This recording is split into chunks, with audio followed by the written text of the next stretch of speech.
The internet is just packed with these chilling, unsolved mysteries that keep people up at night. But what happens when the trail doesn't actually go cold? Well, today, we're diving into some of the creepiest online legends that baffled absolutely everyone. But now, we have the answers. So that really is the big question, isn't it? Does the truth live up to all the wild speculation? Or is it something way more ordinary, or maybe even more tragic than we could have possibly imagined? Let's find out. All right, our first case is a tough one. It starts as this absolutely heartbreaking local story, but it takes a turn when an online community steps in and helps track down a killer. So, picture this. April 24th, 2022. A 10-year-old girl named Lily Peters hops on her bike to visit her aunt's house. It's a trip she's made 100 times. But this time, she doesn't come home. That evening, her father finds her bike just abandoned on a trail. And the very next morning, the worst possible news arrives. Lily had been murdered. The police, they had nothing to go on. No leads, no suspects. The case was about to go cold. But then, as the news spread, Lily's story landed on Reddit's true crime forums, and suddenly thousands of people were talking about it, just desperate to piece something together. And buried in all that online chatter, one comment cut through the noise. A user named HomesliceNation4 said they were on that same trail and saw Lily walking with another kid. And then they wrote this line, this chillingly accurate suspicion. Someone else saw that comment and thankfully immediately called it in to the police tip line. And get this, that one tip was the breakthrough. It was everything the investigators needed. It pointed them straight to Lily's 14-year-old cousin, Carson Petersberger, and he was arrested just hours later. The internet hadn't just been talking, it had handed the police their key suspect. This story only gets darker from there. During questioning, Carson confessed to the whole horrific thing. He said he planned it for months. He lured Lily into the woods, he murdered her, and then he even went back later to try and hide her body better. Because of the sheer brutality of it all, he's being tried as an adult, with his trial set for 2026. Okay, let's shift gears. We're moving from a very public tragedy to something really different.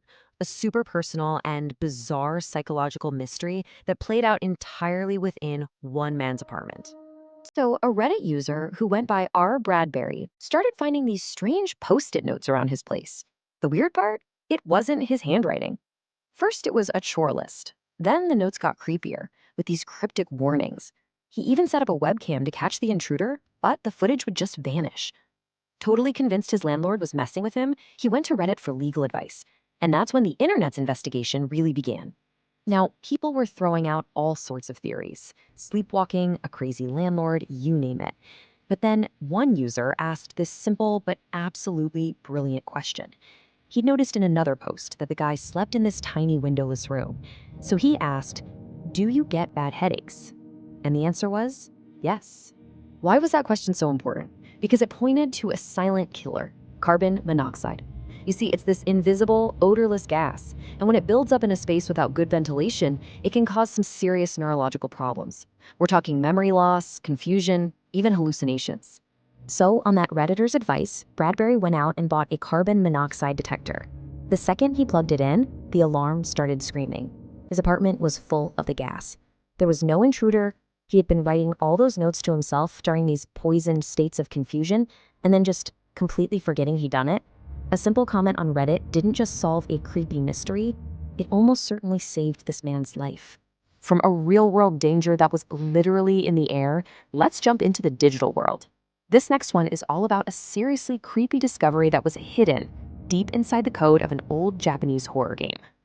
Back in 2014, somebody playing this obscure horror game called Yute no Tatari triggered what they thought was a glitch. After doing a weird sequence of things, the screen flashed, and for a split second, this super unsettling, low-res photo of a woman in the shadows appeared. The image was just so disturbing that the darkest theory imaginable took root.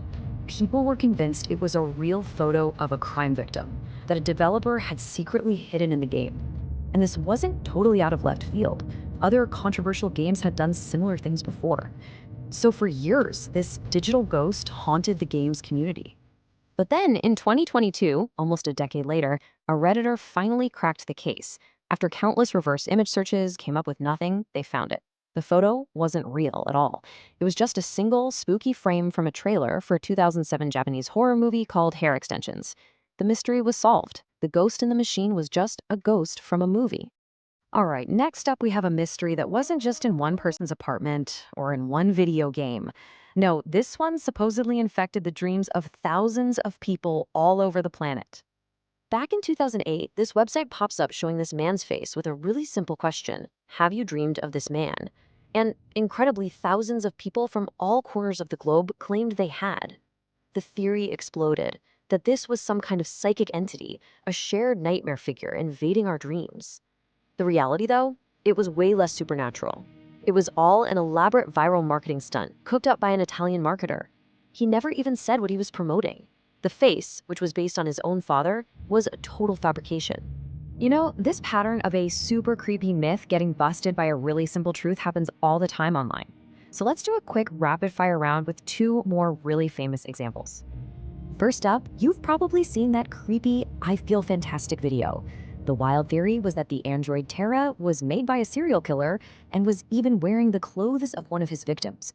But the truth? It was way more innocent. She was just an early prototype of a singing android built by an inventor who was hoping to make it big in entertainment. That's it. And then there were these huge help signs that people spotted on Google Maps in a Los Angeles rail yard. The internet, of course, feared the absolute worst, a desperate signal from victims of human trafficking. The LAPD looked into it, and the reality was something else entirely. It was large-scale public art created by a local homeless man who'd been making messages like that for years. So we've looked at all these different cases, from the truly tragic to the weirdly harmless. What's the common thread here? What are we really seeing when these mysteries finally get solved? I think what every single one of these stories shows us is this huge gap between where our minds go online, which is usually to the darkest, most frightening place imaginable, and what the actual truth is. The reality is almost always rooted in something far more human. Sometimes it's a tragedy, sometimes it's a simple mistake, and sometimes it's just a clever bit of marketing. And that kind of leaves us with one last question to chew on. When we fall down these internet rabbit holes, what are we really looking for? Is it the clean satisfaction of getting a real answer? Or is it the thrill of the terrifying unknown itself? Which one do we actually love more?